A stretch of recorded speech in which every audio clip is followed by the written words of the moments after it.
Hello everyone, so we will start the ethers questions. This is MSc Elementary question number 1 to 10. Question number 1, what does it say is we have been given a compound where we have to react it with dilute HI and two products are forming. So A and B would be, what is the compound? This is the given compound. Okay, and dilute HI. So first of all, we should understand that H plus will come and attack on the oxygen.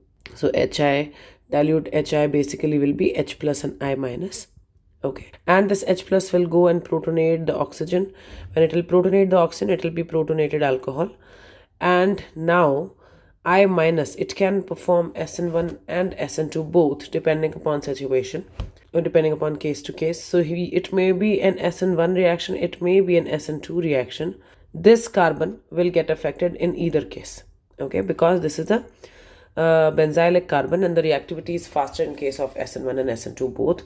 So I minus will react over there. This will act as a leaving group and we will get methanol and benzyl iodide. So this is our question number 1. Now question number 2, again we have been given a compound. Ether again reacting with HBr, dilute HBr and heat. Major products have been asked. So again this is the compound and HBr will generate H plus. It will protonate this oxygen, will form this compound and SN2 reaction will be happening. Now SN2 can happen not on this but this carbon. So Br minus will attack on this carbon, O will be acting as a leaving group and you will get a phenol plus bromine compound. Now come to question number 3. In question number 3 a compound is given and again we are reacting with MEOH and H plus. So H plus here will protonate your alcohol after the protonation of, not alcohol, protonation of ether, and then because we have a tertiary carbon on which this oxygen is attached, the bond will cleave and a tertiary carbocation will be formed. So here, rather than SN2 reaction happening directly, it will go for formation of cation because tertiary pe SN2, if the tertiary carbons are present, then it will prefer SN1 happening and a carbocation formation will take place. Once the carbocation is formed, then MEOH can simply go and do the SN1 attack on this carbocation and it will form OMe compound. Now here the question is on which direction OMe will be attached. It can be attached on both the directions, away from the viewer and towards the viewer because this carbon is planar. But why I have written away from the viewer? Because here we have OH towards the viewer. So if this OMe will be towards the viewer, it will be, if it is something like this, then in that case there will be a huge repulsion because of the lone pair repulsions. They are facing each other. So this will be forming but in a very minimal quantity. Major product formed will be this. Now here one thing with one step which I have missed is MEOH attacking on the carbocation. I'll just write that step over here and forming OMEH and the plus, and this plus is eventually going out. So this is what is it forming, and then H plus will be out and then we will get this compound. So MEOH is not attacking as OMe, it is attacking as MEOH only, but oxygen becomes protonated and then eventually hydrogen goes out and this is the compound formed. So major product has been asked. Now major product will be inversion just to avoid the repulsions between oxygen of OMe and oxygen of OH. Otherwise both can form racemic mixture. Not racemic mixture but both inversion and retention products can form. Inversion will be major in quantity. Question number 4. So in question number 4 they have asked what starting material is needed to synthesize the following compound. So compound given is your ether, cyclic ether with the alcohol away from the viewer and towards the viewer. So now see, let's do the reaction. Let's take the first option first. This is our option A. If we'll take this option A and we'll use KMnO4 cold dilute OH minus. So it will do the syn hydroxylation, and after syn hydroxylation H minus is coming from NaH, which will take away the acidic hydrogen of OH and eventually the attack will happen on bromine. It will form something like this which is not expected. Okay, so now let's see what happens with another option, that is option number B. So let's go to this B part. So in the presence of cold alkaline KMnO4 again, there is a syn hydroxylation. I have by mistake written OH up here, it's down here. So it's a syn hydroxylation. Okay, and then again we are passing the base. When we are passing the base, H plus is coming out from here. Why from here, not from the other OH? This is more acidic as compared to the other OH. Then after this O minus will do the intra-SN and we'll get this ring. Now this OH can be towards the viewer, can be away from the viewer. So this looks like the product which we were expecting. Hence this is the answer for the question. Now come to question number 5. The oxidized product of alcohol is given and they're asking which of the following, which reagents are needed to accomplish the following transformation. So we have to understand, first of all, we have to see the options. So option A is an oxidizing agent. Option B is a reducing agent, that is eliminated anyways. Then C is oxidizing and D is also oxidizing. But when we talk about A and D is H2CrO4, which is a strong oxidizing agent, H2CrO4. It is a good oxidizing agent and can convert your primary alcohol to carboxylic acid. About the KMNO4 with NaOH, water and heat, this is also a fairly strong oxidizing agent and can eventually convert some compounds to respective carboxylic acid. Also your KMNO4 with heat can affect the double bonds. Okay, so that's the reason. The third, the compound C, which is CrO3, HCl and pyridine, which is nothing else but CrO3, HCl and pyridine. This combination is a mild oxidizing agent and is called PCC, which cannot affect a double bond, which cannot oxidize your aldehyde further, can be used to convert your primary alcohol to the respective aldehyde. In next reaction, the question is, what is the product of the following synthesis? Now there is a compound given which is an ether and lot of reactions we are doing over here. So lot of reactions, let's start with the first reaction. So we have this ether and we have taken HNO3 and H2SO4. That means nitration is what we are expecting. Now nitration happens on ortho and para position if the ether is present. Para is already occupied. So ortho position pe nitration has happened. Now Fe and HCl has been taken. Metal plus acid is nothing else but a reducing agent. So it will reduce the compound. What we have here to reduce NO2 is here. So NO2 can be converted into NH2. This reaction is being followed by NaOH. NaOH is doing nothing but basically consuming the excess HCl if it is present over there. It is not participating in the reaction with respect to the reagent given. Then we have been given HONO with ice bath, which is nothing else but HNO2 from 0 to 5 degrees Celsius. We know what is it used for, diazotization.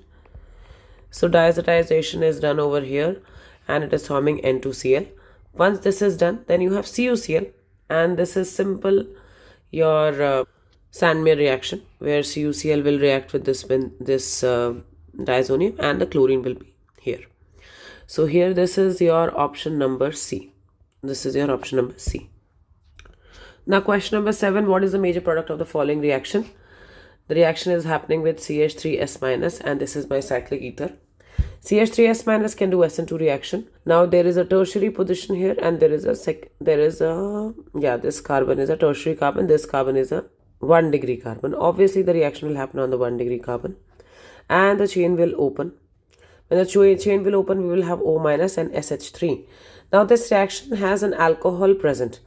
So O- can attack on this alcohol and basically can take hydrogen. So basically this is acting as a base and can take away the hydrogen from ROH and this will become OH and RO- will be a byproduct. So if you see this product, this is our option 4, which is option D. Next question number 8, we have to do hydration, acid catalyzed hydration of this compound. Let's understand the mechanism of this reaction.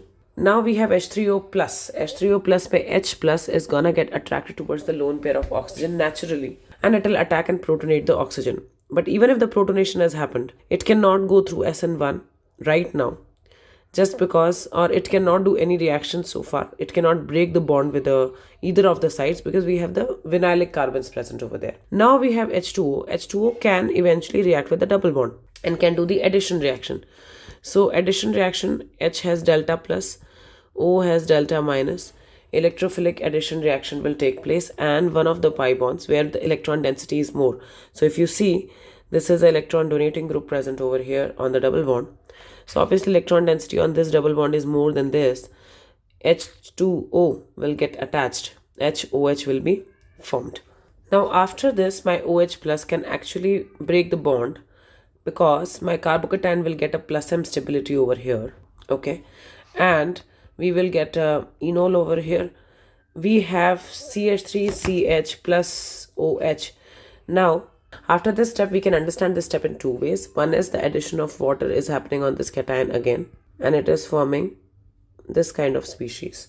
In that case, also the loss of water molecule will take place because geminal diols are not stable. Or we can also say that rather than the water is attacking on it, this oxygen is losing its hydrogen and forming the bond with the lone pair and forming a ketone.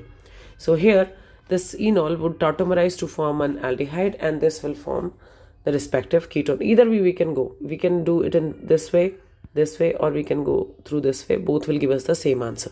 Now come to question number 9. We have been given two compounds. We are reacting them with concentrated HI, and the number of moles getting consumed are X and Y in each reaction. Let's figure out how much is X and Y and what is the sum of it. So this is my first compound. We are taking HI. This is a very simple reaction.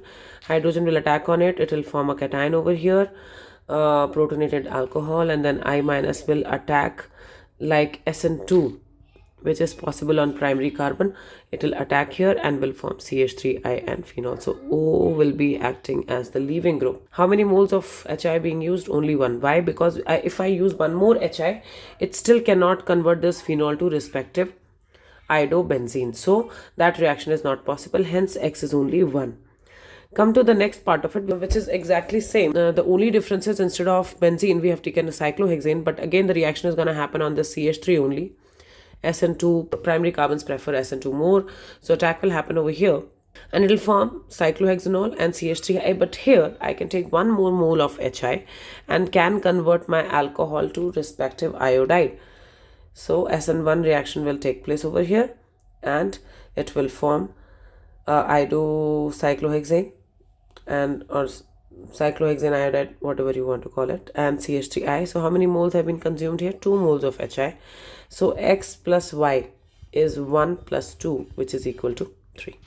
Now question number 10, we have been given a ether on benzene, two places where ether is formed, and concentrated HI has been used. We have been asked to form the products of the reaction. I'm doing the reaction stepwise. Please understand it that way. And it may happen simultaneously in actual situations. This is just a way of representing the answer. So we have attacked H over here, formed OHCH3. Then again I minus will attack through SN2 attack on the CH3, will form CH3I and phenol.